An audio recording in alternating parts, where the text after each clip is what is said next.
Yo, what's up, people? It's the Solar Kid, and this is my podcast, The Other Side of the Sun. Today we have the ethereal Muti Mutsolase Musafiri, dancer, choreographer, art director, musician, actor, quantum alchemist, planetary architect, new earth 5D activations, information integration, flow engineer, and all of that good shit too. You tell him, people. You tell him, bro. Tell him who you are. Tell him what you do. Tell him who is Muti. Give thanks to all the people that are listening across the world. Yes, it's pivotal times right now to be alive. We are truly in this transitional period. What does it mean in this moment to harness our power? We have just had Lion's Gate, my brother. That was a big thing as well. And this was a moment where I was deeply called into another renewal, another rebirth of myself, where I could step forward beyond just the superficial aspects of my being that I had built up within my culture. You know, yes, of course, I'm a multidisciplinary. I am an actor. I am a singer. I'm a dance artist and choreographer. But then to be able to ascend to the reintegration of what my spirit is being called for in this timeline now, and how I can be a beacon and a new archetype as a divine masculine truth in this setting, is where we begin to invite these multi-dimensional perspectives. Yes. I'm hoping that we can delve deep into, like, you know, that psyche and this understanding, because for obviously a lot of people, you know, it might seem like, you know, what's this guy on about? He's just talking about some hippie bullshit and whatever. So how can we, like, you know, like, how can we explain this, and how can we, like, you know, relate this to people in a way that anybody can understand? You know what I mean? Because I get it. Like, I consider myself to be quite spiritual and whatever, even though, you know, people think that.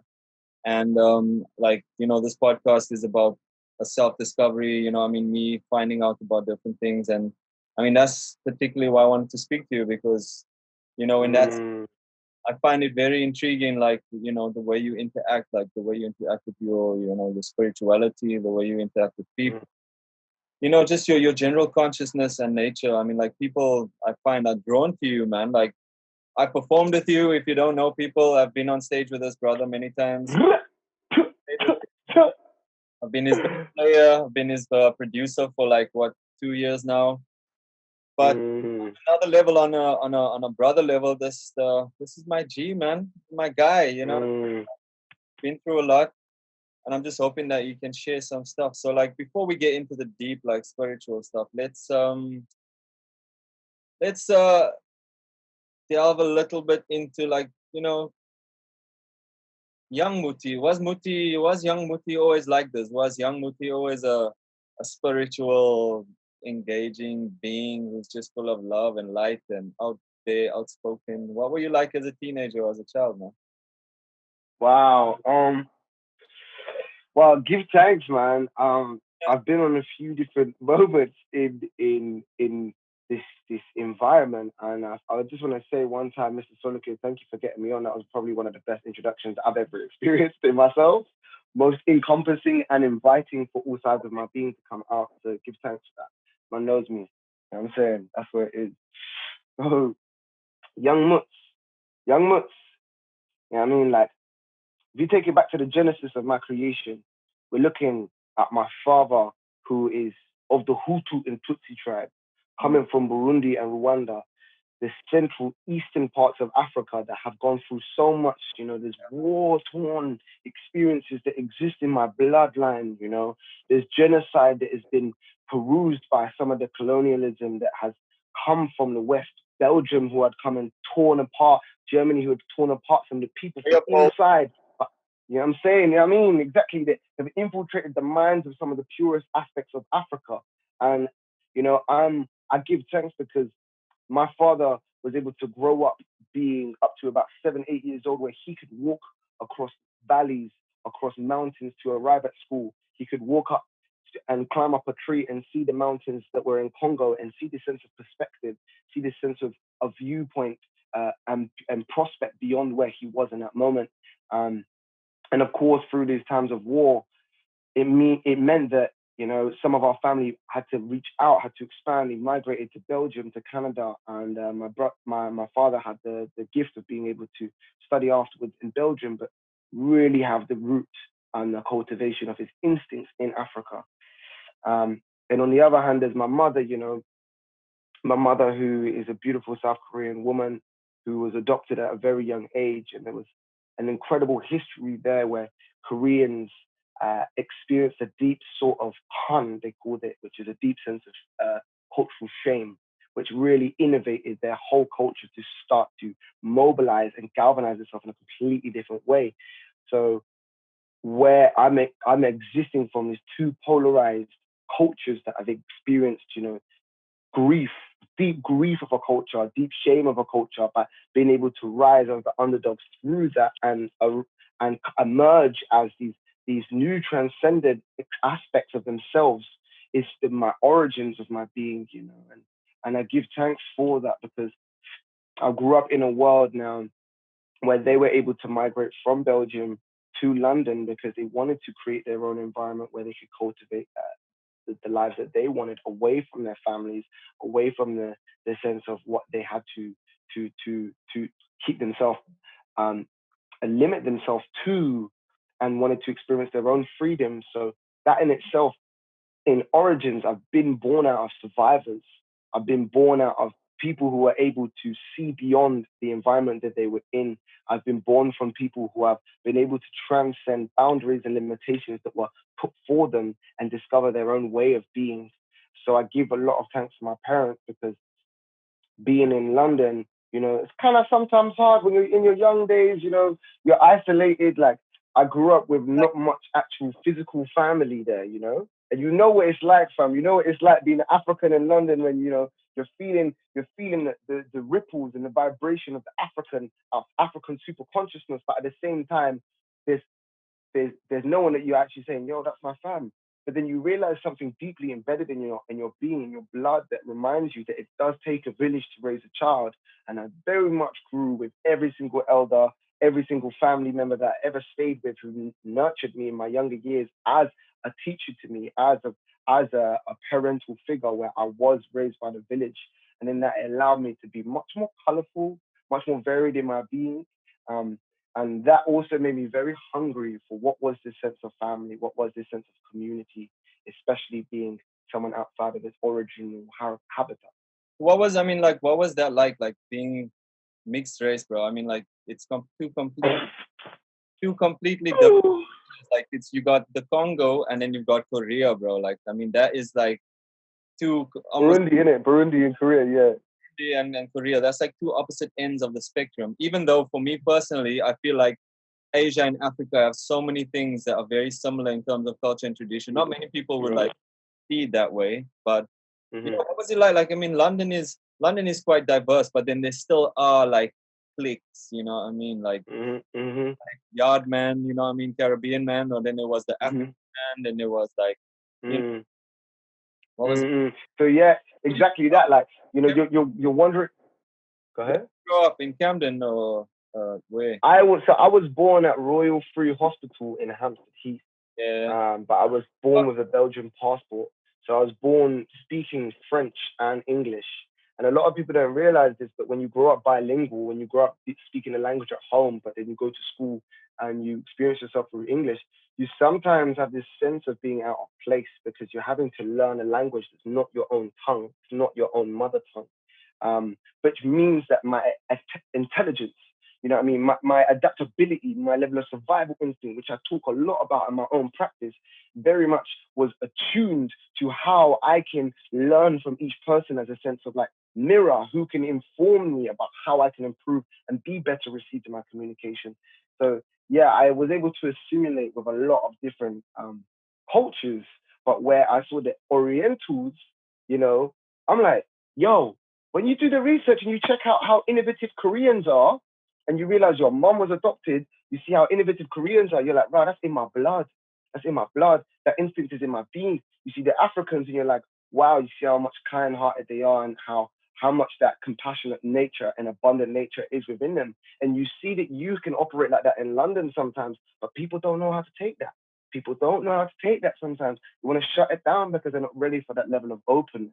And that's where I feel where I was able to somehow transition from being this like child of the village. Like people used to say to me when I was a bit older, they'd be like, "Yo, when I used to see you as a kid, you're always smiling, you're always so loved, No, you you're still. always bringing up so much light into spaces." I know, Kev, I know, man. It's still there, it's still there. And like obviously, in origins of that, like man came from a divorced family, you know what I mean? I had my parents divorced, so I experienced that like this is probably the origins of my spiritual nature because Muti, as you know, in Bantu tribe with the Sangomas, the Muti is the medicine you get from the witch doctor, the Sangoma, the herbalist medicine. And that's something that I was imbued in my spirit, in my becoming of my being. And to see the two representatives of my family go through such a tearing, a real ripping of that meant that I energetically absorbed all of that fallout as a sense of wanting to heal, as wanting to be there for my mother and my father. And that meant that, this eczema that I have, this rare skin condition, actually went into my eyes. And it meant that I was temporarily blind 2 times. And not a lot of people know this, yeah? I was temporarily blind twice in this eye and once in this eye What? because I was so receptive to their energies. Yeah, I was so receptive to their energies once at 3 years old and once at 7 years old. And when that happened, it meant that I was actually blind, like you're in the hospital, 2 2s now, you're in a hospital and you think, yeah, all right, cool. I can still cope with this, but you're literally like you're having to depend on other senses in your being. You're not able to take in the retinas, take in the images through the eyes, but you have to hear a space. You have to hear the echoes of how sound informs you of this space.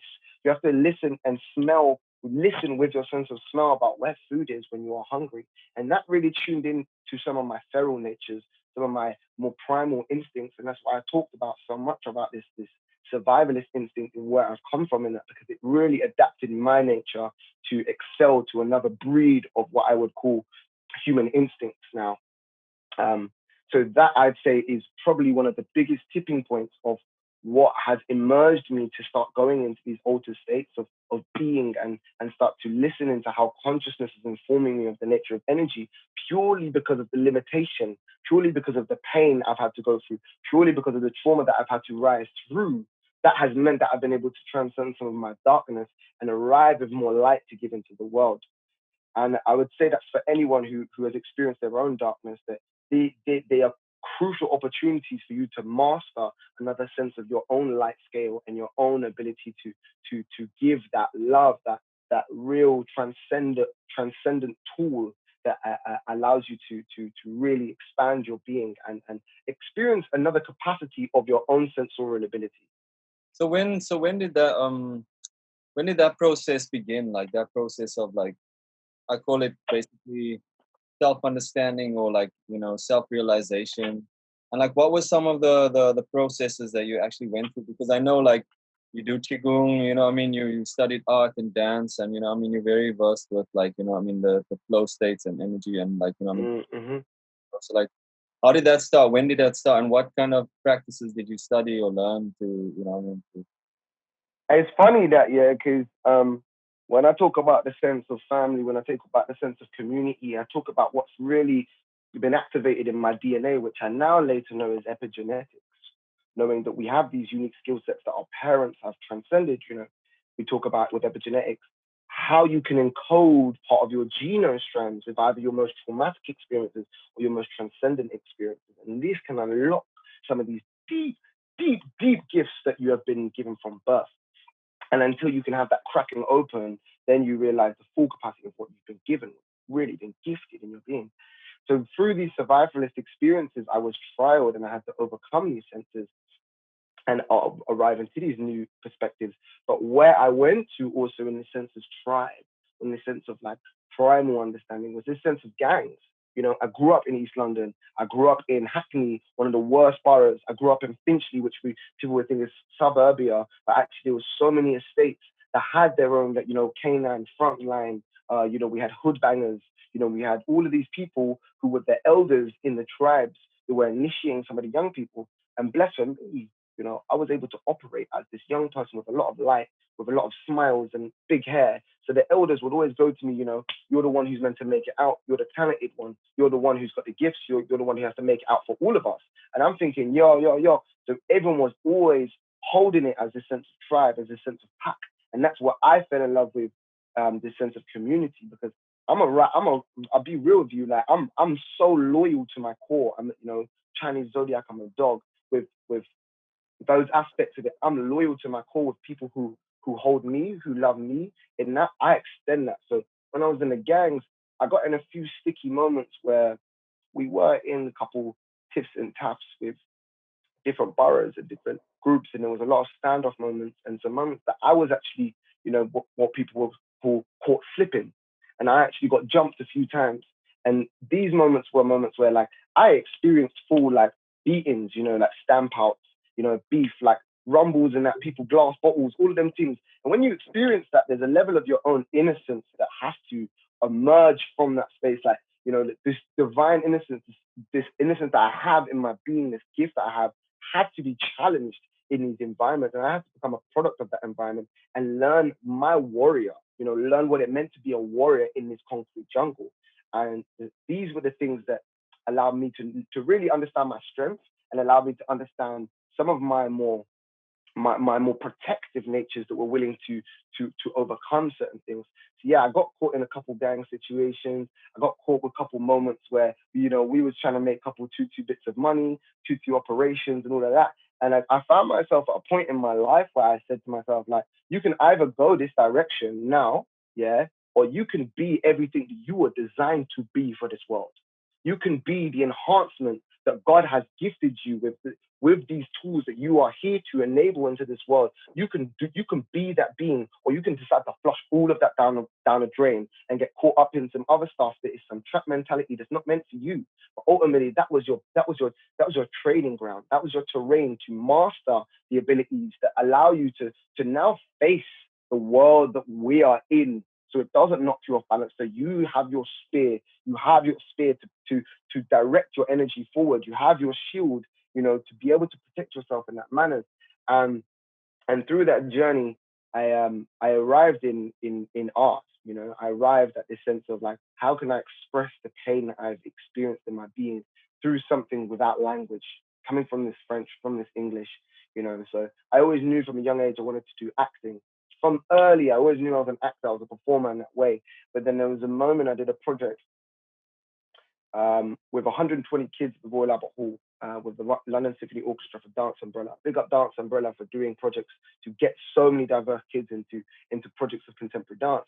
And when I said to my mom, look, mom, like, I was always in sports, I was doing circus, I was always doing kind of performative things. But then when my mom saw me at the Royal Albert Hall perform that way, costume, lights, whole orchestra, she said to me, if you really want to do this, you need to get yourself that technique. You need to get that preparation, And I really do not, I cannot push it, stress it enough to some of the young people coming up. It really to learn the techniques that I've previously created structures for people to now understand the building blocks. Yes. Really understand the building blocks that have happened in that art form so that you know how you can transcend them afterwards. Same way we've had conversations about, the elements of jazz, the elements of classical music, being able to understand those mechanisms and then be able to play with them in new forms. So I had to learn ballet, I had to learn contemporary dance. And it was funny because I was at that time like quite hood, I was still quite hood, and I was still quite like hip hop in my freedom. So these times I was like, you need to wear a jockstrap in ballet. And you're there like, what?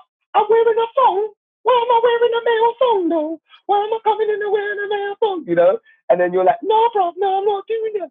And then you realize that the real, trust me, cuz, you know what I mean? You're wearing tights, cuz. I went through very similar thing, bro. So I know exactly what you're talking about. And obviously you're coming back to the hood, you're coming back to your boys, and they're like, bruh, like a couple of your band, and they're like, yo, you wanna go and ride out to this place and do a couple of things? And you're like, no, sorry, I've got contemporary dance on Saturday morning. I need to be on point because I'm training. And they're like, yeah, but still, if these men ride out on us now, you need to be ready. And I'm like, yeah, I'm still ready for that, of course. But I'm just letting you guys know I got some priorities right now. And they're like, all right, do it, go ham. And there was a couple of sticky moments. There was beef, and then the next day I was going into contemporary dance and having this therapy where I could be much more gentle with my being. I could listen into what was happening in my soul, the force of my soul, and what wanted to emerge, where the seat of my soul wanted to express something that I couldn't yet comprehend in my mind.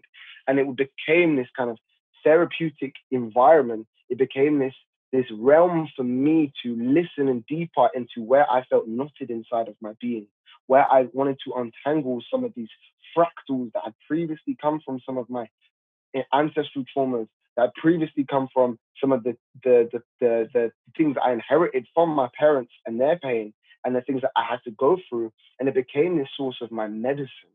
It became the way in which I could listen into the true medicine that I was in my spirit and what I was designed for. And I give thanks to a man called Lee Michael, who looked at me in the moment I auditioned for Laban Center for Advanced Training in Greenwich, and looked at me and said, right, this kid, he could be all types of wildness, but I love his enthusiasm. I love his energy, and I want to give him the chance to be what he can be. And it really, all it takes is someone to look deeper into someone in the moment and say, look, I know that there's light in this being, and they just need a bit of nurture. They need a bit of guidance. They need a bit of watering, and they could become something exceptional. And that cracked me open. That gave me a lifeline. That gave me a space for me to balance this other life. I was, by the ages of 17, 18, I was emceeing in Dalston. I was doing squat raves with Unconscious Collective in Hackney, and then also being in a couple gang things. At the same time, I was having my temple, big up Hackney, you know what I'm saying? And having my temple, having my solitude, having an opportunity to find my own mastery and where my vibration was on a Saturday, on a Sunday, with Shoreditch Youth Dance, with these dance companies being residents in Rich Mix, and then also doing ballet on a Monday and Thursday. So I was having this regular practice of coming back into my vibration, coming back into my healing, that allowed me to then face some of the kind of dangerous environments of London with much more calm head, much more aware, less impulsive, more responsive, really allowing my feet to be present in what my possibilities are rather than feeling that I was lacking a possibility, which is often I feel that happens in the trap mentality. You feel you don't have as many possibilities. And when I was able to install that, you know what I'm saying? When I was able to install that, it really gave me this other sort of training, this other sort of practice that then, unlocked some of these later natures of altered states of consciousness, transcendent modes where, from a young age, I was engaging in professional processes of artistic development. We were making at 16, from 17 and 18 with Shoreditch Youth Dance at Rich Mix. We had a residency, so we were training every week. We had the opportunity to make a piece that was up to 45 minutes. And we were able to take that to Stockholm Fringe Festival. We were able to develop pieces, Make Your Road by Walking, asking us, who are we in these realms? And I remember I said, it was the first time I really started unlocking what information was. Where it was like, at Muti, holla. I'm cursed with trying to understand the perception of time on a daily basis. And that was like my own paradox, bro. That was my paradoxic view of where I was balancing this life of the streets, of being like this MC in the game, being this cultural innovator, and at the same time being this like almost this innocent child that just needed a space to express its artistic form. And when I was able to blossom there, I realized how powerful I could become and how much I could really charge the artistic scene and challenge some of the old building blocks that were for me becoming quite outdated. Came into a stage where it was like, what's modern? What's contemporary? They say contemporary is a sign of the times. It's something that reflects the now. And what we were learning in contemporary dance at that time, for me, was quite outdated, was limited. So I was always searching for where the newness was. I was searching for that. And hip hop was the thing that really was able to culture that in myself. It was allowing me, through the church of what hip hop was as a spirituality, it was allowing me to really come back to the roots, come back to the community. Some of the elements we had in gang, some of all these things, but really come back into the church of hip hop, bro. Yeah, I mean, Where's the MC? Where's the master of the ceremonies? You know, where are the breakers doing all this experimental flow artistry? You know, where are the graffiti artists who are bringing their visions that are in their pineal gland, their third eye, manifesting that with the brushes, with the delicacy? You know, where were the elements of the DJ scratching stuff and blending and actually literally like sonically transcending these elements of time by warping space and time through the music. And when you're experiencing the vortex of that, you know, you experience the transformational vortex of that and remind yourself, yo, you come from that essentially. You come from that. You realize the empowerment that you have within what has cultured you to become who you are now. And that all of that were the things that really were bringing forth my spirituality to know that I'm empowered by all these cultures that have enriched me. And then that was the tipping point that allowed me to go to everywhere else. So just before we go like to the spirituality, one more thing. Like, so what were some of your like career highlights? Like, I mean, I know you've done some big dance stuff. You've been in a few famous videos and stuff. I won't mention names unless you can let people know about that, man. But yeah, you've done a few things, man. You wanna reel off some highlights? Yeah, so hell yeah, you know. This journey, Muti, Mutso Lace, motivation, activations for the nation. I tell you right now, it takes a little bit of love. It takes a little bit of guidance and nurture to water a being, and they will show you the excelment of what a desire to grow can do into the world. You know what I mean? There is no limitation you can't achieve if you put your mind to it. You know, you are the embodiment of what you say. So I was ready to go to the stars and back. I was ready to shoot to the moon and land on them stars, you know, and I did. So, you know, along the way, give thanks, you know, last year I was in a movie, called Cats. Oh, just by the way. You know, getting to work with stars like Jason Derulo, you know, some of the biggest black icons in our generation, being able to work with him in a dramaturgic environment where I can offer some of my artistic development to him and how he articulates scenes, being able to work with people like Taylor Swift and being able to share some of my meditational practice with her and being able to offer meditation to Taylor Swift was incredible. I was able to pray with Jennifer Hudson, you know what I mean? Praying with Jennifer Hudson and meeting in the spirit with someone who is top there. And you know, when you're meeting with as a child of God, there's no difference. We're still meeting each other and being like, yeah, it's love, you know what I mean? Working with my heroes like Les Twins, you know, working with them, Idris Elba, James Corden, Ian McKellen, Judi Dench, Rebel, all of them a lot, you know, and being able to work on a production that's 100 million to suddenly see that level of scalability is incredible. But not to mention, you know, I've been able to choreograph things like Sampa the Great's music video, Jay Lawn, Sonny Gray, creative directing that. I've been able to assist the direction of Saul Nash and assisting choreograph fashion shows that have made it to Fashion Week that have been written about on Vogue, Forbes, ID magazine as the heroes of Fashion Week, changing the format of how we see fashion and what that the containers, the coliseums are of how we even receive that medium. And I say all of those things, you know, they come from my understanding of coming back to my ritual, coming back to the being that I am, and bringing that through my artistry, bringing the element of spirituality into my art form. And that actually set me apart. That took my artistry to the next level. And now, even to the point where I've been able to be part of, you know what I'm saying? Big up for that. That defines you, bro. Like literally, like there's such a thin line between someone who talks the talk and someone who lives the entire experience. You know what I'm saying? And that's why. Didn't you also go? You had to go and judge some competition in, was it Vietnam or something, or some dance? Oh yeah. So trust me, man. I was able last year, one of the first UK representatives of an international hip hop competition in over 18 countries called Hipfest. I produced as Infomotion Worldwide, my company. We produced a crew. I paid for it myself with my own P's. We brought over 2 B-boys from Soul Mavericks, the top UK B-boy crew, and 2 B-boys from South Korea to compete in the competition.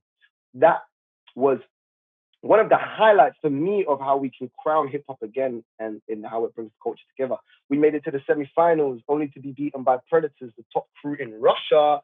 Yes, I was judging the showcase battles, crowning people and being, like crowning people the champions of a category. I was signing something that said, "You are the UK representative. I am the London." Imagine, that's the revolution. That for me, yeah, is the real renaissance. I'm there sitting in Asia, in Vietnam, signing some paper saying I represent London, United Kingdom. A black Korean with a multicolored jacket representing London, United Kingdom, in Vietnam on Vietnamese TV, and being able to bring b-boys over to rep the UK scene. For me, I give homage to where my artistry has been able to take me across the world, and I know it's going to take me to many more places. Yeah, while you were doing all that, you were curating the Hip Hop Palace, you were performing with your band, Solar Plexus. What else, bro? Oh my God. Shows for, what was that? What was the show we did the first show that we did as well that you curated? Doing all these things, man. Yeah, Mantra Festival. It's and you know what I'd say, like, on a most blessed level is because I am a child of culture. I'm a child of of hip hop. I'm a child of Africa, and where I can really work with this integration of my spiritual awareness, it awakens these notions to know where my strengths are and what has built my strengths, my tools that I can use to remind people of this, the real truth of life, the joys of life, the bounty of seeing someone who is usually like closed up in their body and suddenly goes through an experience at hip hop palace on the belly, which big ups, the first time hip hop has ever been represented. Hip hop, cabaret, circus, one of the big You know what? Man paid for all of them things myself, yeah, because I didn't rely on institutions to give me the money to support my dreams. I made it happen because I believed in the culture so much. I wanted to source these funds ourselves, and it reminds you, like, where there's a will, there's a way. If it is a divine order and it will help culture and it will uplift the love, know that the Creator and Almighty has your full back, and it would not give you the vision unless you have the power to bring it forth into your reality. Yeah, let's talk about that, man. Let's talk about that. Let's talk about the spiritual aspects of Muti, man. So like, let's start off with so we entered the Lions Gate, yeah, this last weekend. Tell me a bit about that. So last year, when it was Lions Gate, I experienced it. I mean, I don't know what I experienced, but I felt it. I felt that awakening, that change. But this year, I didn't. I don't know if I was like switched off or whatever. But like, what is it? Can you explain like what it means? What is this all about? So, give thanks to the Lion Spirit, because that's also another moment where we beat each other. Brother Lion, I see you in all your ferocity, in all your fierceness. We are here to not play small anymore. We are allowing our main to be experienced, because it is part of the vein in which we deliver our medicine. It's through our blood, it's through our spirit, it's activated there. So Lion's Gate, Lion's Gate, let's take him home for that one. So Lion's Gate, yeah, and it's really powerful what you just said now. Like, Lion's Gate is a celestial alignment, a moment where there's a convergence between the powers of the cosmos. We are connecting from our sun that exists in our universe to Sirius sun, the most powerful sun that exists in our cosmos. There is an alignment directly from that source of energy, the biggest sun in our cosmos, aligning with our sun in an alignment of 8-8, which is, if you turn it on its side, infinity, which is calling in the prosperity of our abundance to be seized in these moments. That is an alignment that comes through. And of course, what happens with the sun? We are photosynthesized. So this power emerges us. It allows us to blossom in our own being. And it's a great time for you to harness the creative ability, harness the force that emerges from our expression, harness the visions and intentions that have been given to us and how we can feel that we are worthy of them. We are deserving of this power that has been given to us and that we can see actualized in our being. And for some people last year, it was a powerhouse of showing up and being like, cool, I'm ready to take this stage of my career. I'm ready to take this stage of my journey. I know that this power is coming from myself, and it really is that. It's the photosynthetic process that goes, yeah, that power is in my being, and I'm channeling this from my own being. But this year, what was so special, and as you just beautifully mirrored to me, brother, is that there was a purification that emerged, and I know full well part of the journey you have been on has been returning to your pure essence, has been returning to the purity of your being and how you can experience reality and the richness that is around you without needing any substance, any of those mechanisms that we use to cope with it, but to experience the full richness that is alive and the vitality. And that's very much something that I took on in myself. I was in Glastonbury. Yeah, even just justification for it, you know what I mean? 100%. It's true, bro, because it's like, how many people are justifying the existence, trying to justify your literally. Why do I need to justify my existence to everyone else? I'm here, you know what I'm saying? I'm here, man. I'm fucking living, bro. You know what I'm saying? I'm here. And I'm gonna enjoy every aspect of living. Do you know what I mean? Like this podcast for me is like an extension of who I am, because for so long I was only focused on music and trying to make it in the music industry and be an engineer, be a producer, whatever. And I'm like, no, man, I'm a spiritual being. I love sport. I love music. I love science. I love the arts. I love culture. I love, there's so many aspects. I love my family. I love my kids. You know what I mean? Like finding ways to express that and be conscious of every single moment and be content within every single moment instead of constantly having this like, oh, I should be studying, I should be practicing, I should be doing this right now, I haven't achieved what I wanted to achieve, oh, I'm getting older, blah, blah, blah, all these things that plague your mind unnecessarily. And just, that's why when that Lionsgate happened last year, I felt like I was entering into, I don't know, like that night when I was in bed, it's like I could see that celestial alignment, bro. It was powerful, like for me. And and now the last year it's been amazing, even through all this pandemic and stuff. Like for me, it's been like a beautiful experience, So with you, that, man. What do you like in terms of spirituality? You're not obviously, you're not Christian, you're not Buddhist, you're not whatever. What is your? But give thanks. You know what I mean? Like, man, I come from the African spirituality, and that in itself is the African mama that holds all of us. We return back to the source of our existence. It is a supreme consciousness in itself. It is a root that everyone must return to. But what you were saying before is very powerful because it's a time of integration. It feels like very much last year was a time of acceleration and everything is still accelerating. But this Lionsgate has been about the integration, coming to the purer aspects of our being. How can we be truly grateful for every aspect that shows us how rich, how much we can taste the colors that exist in our reality? How can we be filled by that? How can we truly taste our own being?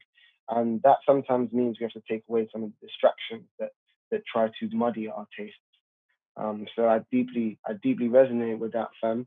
And but yeah, man, I say honestly, in terms of spirituality, I had to come full circle.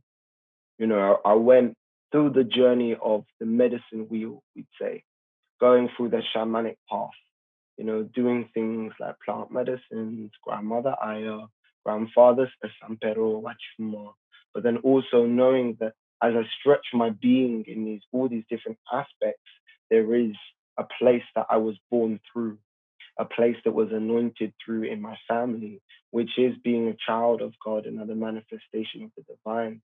And then the aspects of adolescence can sometimes mean that you fight that level of that responsibility. You know what I mean? And it is a sense of responsibility as well, deeply, Yeah, you fight because you want to be free, you want to be muti, you want to do whatever you want when you want. And in terms of universal law, that's you have to respect. You know what I mean? You have to give thanks to the mother and be guided by her as well. Allow that spirit to guide you through this process of duality and existence that we, the trappings of Maya, as it's, in the Eastern. Yeah, true.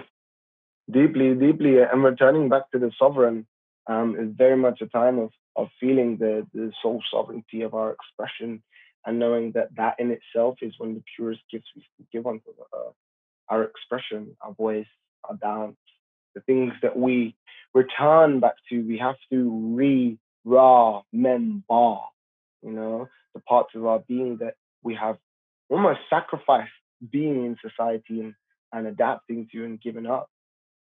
Some of these, cultural these cultural ways of meeting other people, drinking, coming back to the sense of the sacred elements of our being and atoning to your temple, knowing that your body is your temple.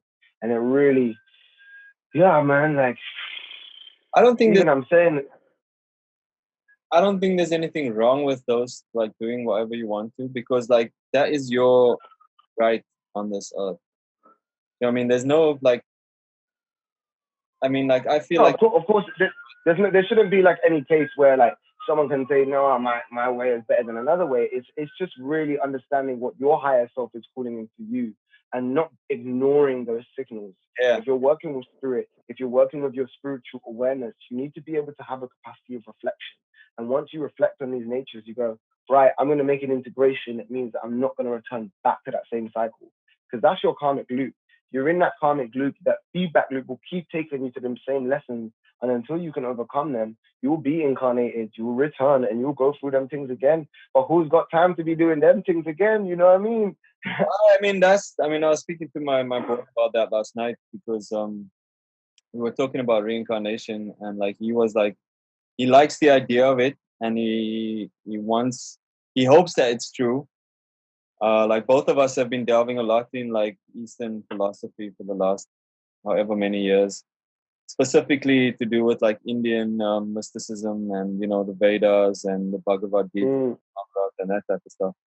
So what I was saying, to me, it makes a lot of sense, like the whole understanding of reincarnation, because for me, it's like working out your karma throughout your existence in different shells makes more sense to me than a finite number of people only being allowed into this kingdom of heaven, as it's so called. You know what I mean? Whereas with yoga or spiritual practice and working out this karma through learning and understanding your being, as you say, through doing spiritual practice like yoga, pranayama, meditation, whatever, blah, blah, blah, and going through these cycles of birth and death until you reach that state of samadhi or nirvana and enter union or yoga with your creator. I don't know, for me that resonates with my spirit, and like it makes a lot of sense, because even on earth we're going to go through those cycles. I know personally I've done that so many times. You stop smoking, you start smoking, you stop doing weed, you go back to weed, drink, whatever. And for me, I still feel growth, and I still feel like the more I learn and the more spirituality I get into, the more I become accepting of those moments and those lapses when you do go through those times of, I don't even call it falling. It's just moving back into those cycles or those bad habits or whatever and stuff like that, because you start to understand yourself better. So you recognize it when it does happen. You're like, okay, that was a moment, I enjoyed it, but I'm not going to spend my whole week beating myself up because I've done this, whatever. I'm just going to keep going through my same routines, waking up, doing my meditation, doing my yoga, whatever. And that helps you get through, those moments and life, because it's never ending.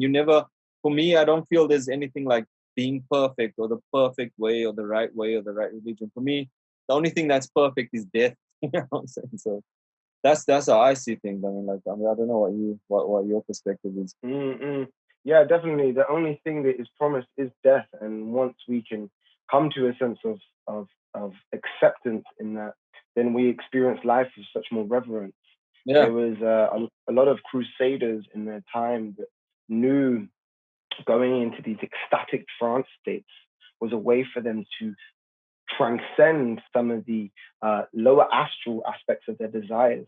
And when they realized they could reach these states of consciousness without needing these other properties like drinking and da da da da da, they realized uh, that they had everything they wished for that was already inside of them. They just had to remember that sense of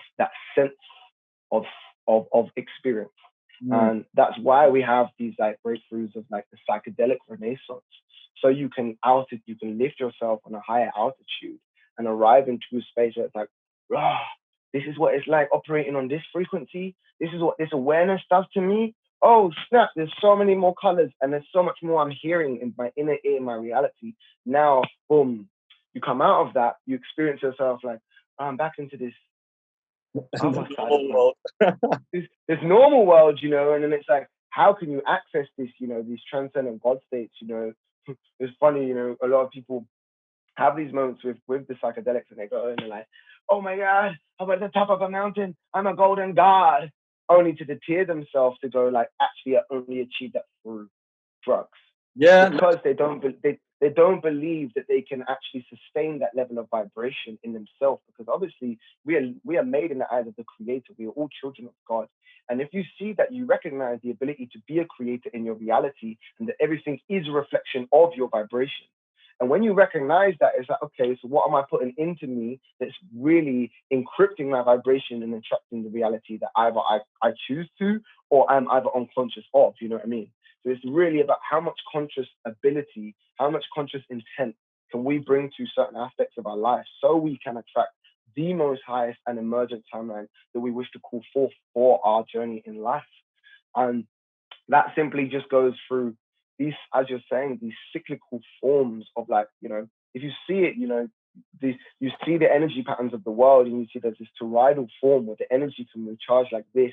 We can work with that as well in our kundalini and our own toroidal field. But then if you see that there's these middle points, you can either have these downward spirals, you know, that spiral outwards and you're too diverse, stretched, or you can have these upward spirals that's like, hey, I'm building a certain traction and momentum that allows me to attract much more possibility in my sense of manifestation, my sense of embodied truth in my manifestation.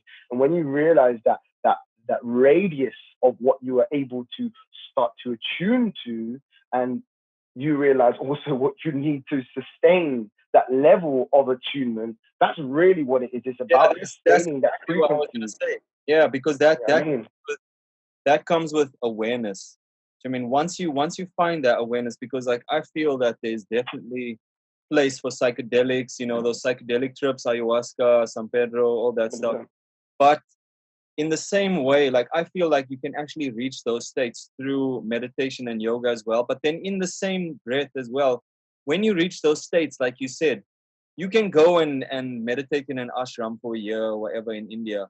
When you come back to London now, you're gonna be back in the city. So you need to find a way to maintain that awareness and to understand that life is everything. Life is the fast-paced society. Life is the people swearing and being whatever. But how do you, within your consciousness and your awareness, allow what you've learned to resonate outward and become a part of this you have to live within this duality. Do you know what I mean? And you have to be content whatever the circumstances, as it says in the Bible. You know what I mean? Like this is the key, because I find so many people, they either become too, oh, I'm a spiritual guru, yeah, I can't like, and then when you take them to the hood or whatever, and they're like, oh, this is messing with my vibe right now. Like, nah, bro, this is life in its essence. And the same with like psychedelics, or they become dependent on it. You know, like, oh, I have to get into that state every single time now in order to feel free and calm. It's like, it's such a fine balance, but each person has to find their own way out and through those experiences to that state of consciousness. Well, exactly this, you know, everything exists in a wavical form. If you look also in now some of the greater advancements of how quantum physics, mechanics, the shift that has occurred that can bring some of the understandings of Eastern mysticism and Western philosophy into a new terrain where you can experience yourself and go like, Rah, this is like spirituality, but it's science. It's the new earth science. Oh, what does this mean? Oh, I'm experiencing that I have the ability to create my reality. Yeah, we have the construction kits. We need to exchange these. And this is why also I started the festival currency of consciousness to Mm. be this new intersection between science, spirituality, and live performance art, because there is this phenomena that we're experiencing with these altered states of consciousness. As you say, we can arrive there with pranayamic breathing.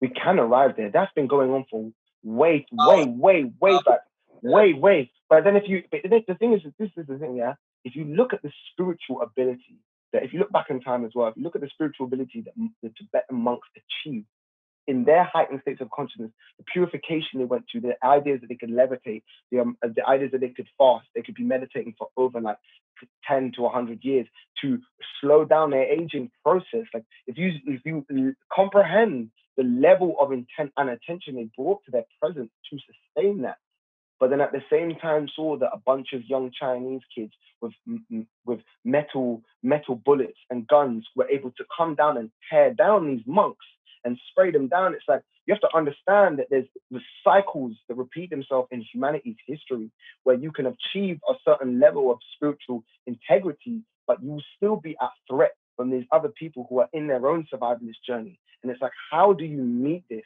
Just because you have a spiritual awareness doesn't mean that you can say that you're better or or think that you are more than another being, because ultimately, if that time comes, that time comes. And it's just about how you face that moment. He's talking about the Kissars, who in Eastern Europe were seen as some of the most spiritual beings. And they were part of the Gnostics, and they had incredible chants that a lot of people have lost now. And that vibration in itself was so pure and so true that the Spanish Armada decided, like, yo, these guys are a threat because they're seen as a spiritual powerhouse. So much so that anywhere they went to, the Cathars, any city they went to was able to put their own lives in front of theirs and say, yo, these are such spiritual light and channels that we are willing to put our life on the line for them. The Spanish Armada still saw that as a threat, and they were willing to go and lock them into one of their last castles and go and try and invade some of their strongholds. But what did they do? They realized, no, I'm not going to go bleeding into that dying night. I will be the abiding light. So what did they do? They got themselves so activated. They got themselves so into an altered state of consciousness with their chant. They were in such a trance-like ecstatic state, these ecstatic states that we talked about. And what did they do? They jumped themselves into the blazing fire. They jumped themselves into the fire. They were not waiting for death to come knocking at their door and decapitate them against their own will. They took charge of their own reality and said, wow, if I will go into this dying night, know that I'll be raging in my own being, that they will not be succumb to the other aspects of control or penetration, which is the old aspects of the masculine orientation of the world, the old energetic contracts that wanted to create oppression and control, the ones that have been enslaving some of these earth energies in a way. They knew to transcend that, because they knew ultimately if they were in their last moments, the same way we can reference here pop culture, right? You go pop culture, you look at um, Titanic, right? You look at Titanic, the moment they recognized that they were all going to crash. You look at the story of Titanic, they were all about to, they recognized that there's a big iceberg, they're all about to crash. And what happened? There's not enough lifeboats.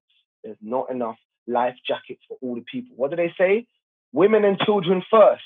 So what do you do in that moment? Are you going to go here and you're going to scramble against other people, fight for other people for your own survival? Or are you going to do what you came here for, to enjoy the purities of life? So what happens? The musicians, they decide to do one of the ninth symphonies that was an ode to an artistry to God, and they decided to play a symphonic melody.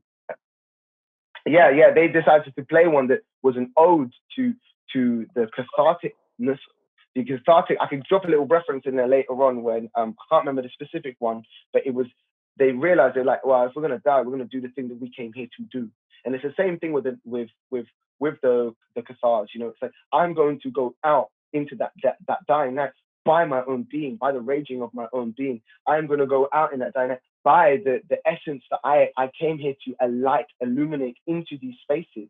The same way you talk about Dead Poet Society, like one of the most classic films, bro, that reminded people of the conservative nature of institutions, and how, you know, what they say, Robin Williams, he has this whole thing. He's like, yeah, math, science, that's all good. But poetry, art, these are the noble pursuits of what we call living, you know? And you have to ask yourself, what are these essences that you live for in your life? And there's a moment where, like in that film, a girl, she ends up having her own turmoil. She ends up you know, she has her own encounter with rape, and one of the other guys who is mistaken for one of the troublemakers, that he ends up dying. But what happens is that those boys in the classroom, in knowing full well that they are in breach of what the institution is trying to control in them, and trying to obstruct them and say, like, no, you know that, you know, we're going to try and fit you back into this box of control. They decide to step onto their desks.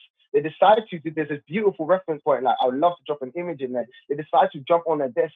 Why? To create a reverence to what Robin Williams as a teacher meant to them, full well knowing that they would actually get in trouble, full well knowing that they will actually potentially impede their education, or how their preparatory school and what their parents have put money into to support them, they will break through that field. They'll break through those conditions to create an ownership, to create an ode to the ecstatic trance of what this being brought resonance into their life, what is being illuminated in their perceptual means. And that's where we ask ourselves in this current time, what are we willing to actually transcend? And by transcend, I mean, what are we willing to die for? What are we willing to kill our own notion of safety, of comfort, these essences that we feel, oh shit, this is where I have to keep myself. What are we willing to transcend in that aspect, to be born again, so that we can be the living essence of what we really came here for, what we came to be, an incarnation of what spirit intended for us for. We are in trying times in this moment. We are experiencing things like the BLM. We're experiencing things like Extinction Rebellion,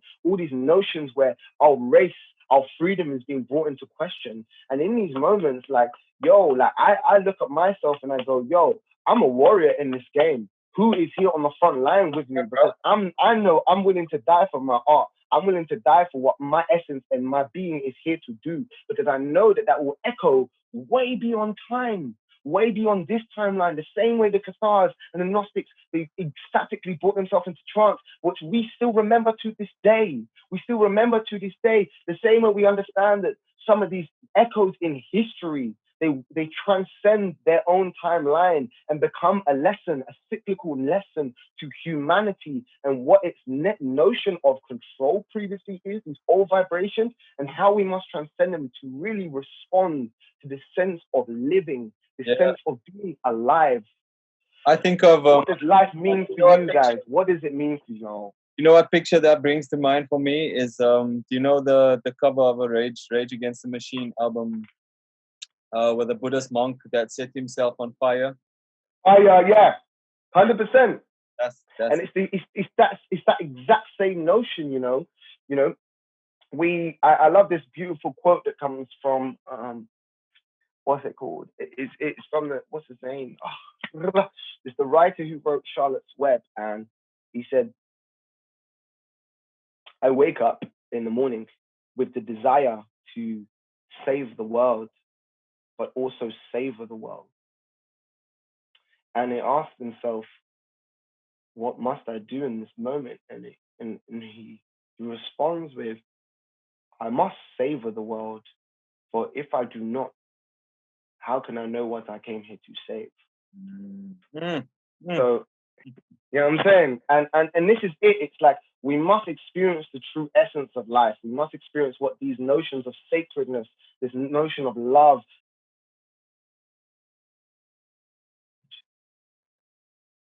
Yeah. These essences of our dharma, you know, these essences of what we are, or what we really in our own bodhisattva journeys, these journeys of meeting our enlightened state, these sentient pathways to our own journey of this vertical access.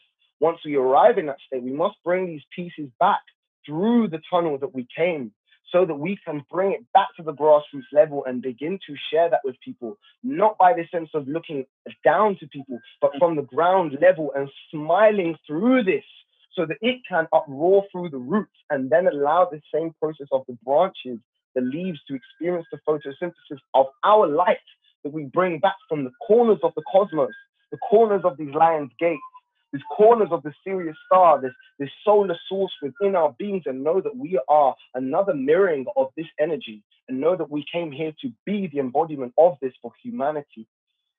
Jeez. Bro, on that note, man, I think we should, that was beautiful, bro. I think, I think that encapsulates the conversation, and we should kind of just close up. But before we do that, man, just tell us what you're doing. I mean, I'm gonna put some links. I'll put some nice, throw some things in there. Where can people find out, like, Wagwan for Muti, and what are you doing? Anything coming up in the lockdown? Thank you, firstly, my brother, for even instigating that sense of conversation with me, because, you know, it's very much in this time, how can we bring a practical aspect to spirituality? And I'm asking myself in this time, you know, what more can I do for my people? How can I be a change I wish to see in the world? And that's asking me in this scale between, am I in survival mode or am I in service? And this is the psychosynthic process that we're on right now, the synthesis of our beings. So where am I? Right now, we're here for the New Earth, the New Earth Alliance. We are here to reclaim some of these disused spaces, to enable them to be vibrant community centers, to offer these alternative modalities, creative development, to regenerate culture. This is a seed of consciousness that will be here in London, along with doing this art, bruv. We are here for the Renaissance, you know what I'm saying? Muti and the solar plexus is coming back in a very major way. We are going to be reforming the musical industry. I'm creating some next level tracks with my brother Solarkidd here right now. When I die is in the building, you know what I'm saying? Because we're here to transcend this. We're here to transcend this. In terms of my, you know, we're here for that. In terms of my movement capacity, Infomotion, this performance company, a multidisciplinary radical performance company. We're here harnessing creativity to social change. Look out for the events like the Flow Kitchen, Primordial Soup, Open Mic for the New Earth. Look out for what we're doing. I've just been in touch with some of the people at XR, and they've asked me to do a mass flash mob in September, where they're going to be trying to close down Parliament. And I'm going to be getting neighboring organizations to involve themselves in a collective dance. We've been working on this track that's with some incredible classical Indian musicians that have made this track. And we intend to make this a flash mob, a global movement. So it's really about taking this information, it's about taking this medicine movement to the masses and allowing it to be these touch points for society to reconnect with their sense of power, reconnect with their sense of purpose. There's Infomotion, there's, yes, the movement practice living form, Infomotion, Qigong. Expect a 4-day movement camp, a sacred integration for anyone who wants to rebalance themselves, conjure what their power really means to them and how they can catalyze their creative capacity in the 2020 going forward in this renaissance. That is going to be happening in the park with sticks, with training, using breath as a vehicle. The music is coming back in a big way. New Earth is going to be bringing a form of world tour show. We are here to bring it's New Earth. All I can say in the best way is it's New Earth, it's new music, it's new church, it's new movements. The light works, the light's movement. It's taking form. Let's start a movement. And that's New Earth. We're here to align with it. So if you align with New Earth, let me know, because we're calling in all the artists in this renaissance. It doesn't stop here. It is a new church. It's a new technology for transformation, an application for the elevation. So if you feel elevated, if you feel ready for this renaissance and you feel cool to that, reach out to me. Muti Mutso Lace 3 on Instagram. Motivation activations for the nation. Quantum Alchemist. 5D activations, planetary architecture is taking place. We are healing timelines in this lifetime. Why? Because it matters now. We must be the change we wish to see in the world. And it does take a village to raise a child. And the village is here for you. Currency of consciousness, 21st of September, we're going to be in 3 spaces for that. We're going to be doing an incredible cycle that's going to be going through. This is just come in today. We've got permission to be on the mayor's calendar to do a cycle from Hackney Downs all the way to Bronsbury Park and end with a live show. When we're going to create stations in Bronsbury Park, Hampstead Heath, Canonbury, where people are going to be stopping off and having these exchanges within their toolkit so they can upgrade their construction kit, how they build their reality. We are creating practical spirituality. We're creating ways for people to integrate their power and actualize it through their actions. It requires us to step forward and be the light bearers that we are. So all them light warriors out there, I'm calling on you. Find me. Speak into your visions, into your intentions, because we are waiting to raise and empower them, water them with our own photosynthesis, because we are the light and we experience our own light. And we ain't afraid to shine, baby, because that's what we're designed for. Yeah, I'm gonna make sure all those links are in the description for everybody that is that wants to get involved with Muti and in promotion and the new Earth. Thank you so much, my bro. The other side of the sun. Thank you for coming to the other side of the sun, cuz. Solarkidd. Those of you, yes. I'm gonna have a subscribe. Don't forget, link in the description. Like, subscribe, follow this page. There's gonna be some more interesting guests. And today, thank you so much to my brother Muti. Blessings and love, light, peace, and respect, my brother. Radical, fierce love, people. We are rising in our lifetime. Know your power, know your presence. This is up to us. Be the change you wish to see in the world.